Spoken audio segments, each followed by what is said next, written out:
Məhəlləsə bağının sakinləri 10 saylı binanın qarşısındakı 2 qovaq ağacını kəsiblər. Bunun səbəbini onlar ağacların köklərini kanalizasiya xətlərinə mane olması ilə izah etdilər. Ağaçlar kanalizasiyamızı kəsir. Bütün kanalizasiya evlərə dolur. Yollarla bütün kanalizasiya belə axır.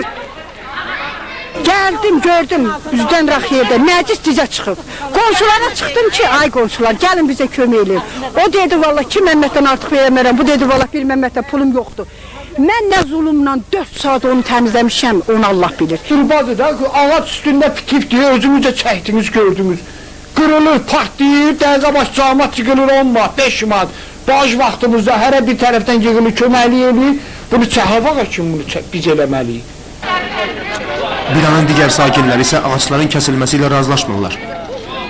Ekologiyadır, niyə buzol hər yer zəhərdir? Niyə hazır qəşəng ağaçlardır? Mən nə deyirəm, yəni deyirəm o... Niyə kəssinlər ki, nəyə görə? Nə?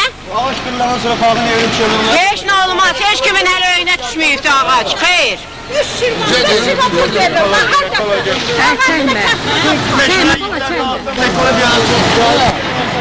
Kanalizasiya hökumət var, zəhərsiz zəhmət təmizləsin. Qoy təmizləsin, heç nə olmaz. Qeyd edək ki, ağac kəsilərkən yaşıllaşdırma idarəsindən nümayəndə olmayıb.